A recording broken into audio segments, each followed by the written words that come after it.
is that the United States will be helping with the buildup in the Strait of Hormuz. Iran's foreign minister has said that its military would be coordinating the passage of vessels through the Strait of Hormuz. So a few questions on how any of that coordination would go together. But as 20% of the world's oil typically passes through that strait, and at points during this conflict, long points during this conflict, that was at a near complete halt, that's been an impact that people here in the United States have been feeling directly. Those prices at the pump have been soaring.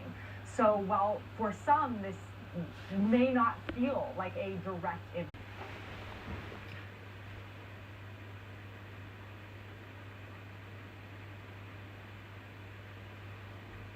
why has a single people been hated for more than 2,000 years? It wasn't just Hitler. It wasn't only the Inquisition, nor the Crusaders, nor the Romans. It was almost all of history. From the Roman Empire to the present day, Jews have been persecuted, expelled, blamed, killed. But why? What is so different about them that they have been constant victims for centuries? Prepare yourself for a story that is uncomfortable, intense, and absolutely necessary. But before we dive into this epic story, make sure to subscribe to the channel and leave a comment telling us which other legendary civilization you'd like to see featured here. Now then, imagine a world where you can worship any god, as long as you don't refuse to worship all of them. That was Rome, an empire that conquered with swords, but also with religious tolerance. There Egyptians prayed to their gods, Greeks offered sacrifices, and dozens of peoples brought their beliefs as cultural baggage. As long as they didn't oppose the imperial cult, everything was negotiable. Everything, except what could not be negotiated. Absolute loyalty to the emperor, who was considered almost divine. And then they arrived. The Jews were not like the other conquered peoples. They did not bring a pantheon of gods, but only one.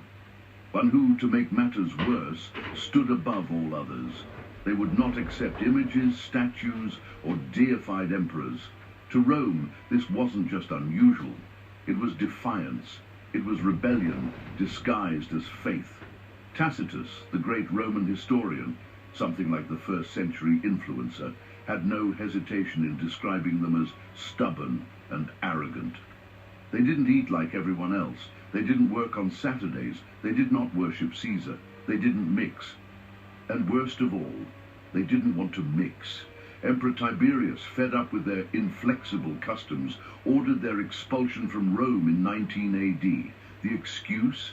They were corrupting Roman citizens with their faith. But the truth was different. Rome didn't know what to do with a people who refused to surrender culturally or spiritually. Tensions increased over time.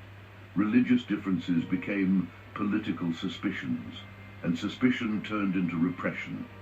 Finally, the Great Bar Kokhba revolt broke out between 132 and 136 AD. It was the last massive attempt, and it failed. The Roman response was brutal. Jerusalem was destroyed. Jews were expelled from their own city. Their practices were banned. Their traces were erased, and officially their history of wandering people began. For Rome, the Jews were a cultural anomaly, a people who did not fit into the great imperial puzzle. For the Jews, Rome was just another pharaoh trying to break their faith, but the damage had been done. From that moment on, an idea took root that would last for centuries, that the Jews were a people impossible to integrate, a foreign body within the body of the empire. And that was more frightening than any army, because fear of the different, when combined with power, almost always ends in persecution. For centuries, the Jews were seen by the Romans as a people difficult to assimilate. But when Christianity began to spread, an even deeper crack appeared, because the new faith born from Judaism soon began to see its parent as its enemy. At first, the followers of Jesus were Jews. They followed the same scriptures, the same traditions, the same festivals. But something changed. For them, Jesus was not just a teacher. He was the Messiah. the Son of God, the Savior, and the Jews did not accept him. From that point on, division became inevitable. A powerful, dangerous doctrine emerged: supersessionism. Christianity was not merely the continuation of Judaism, it replaced it. God no longer had a covenant with the Jews.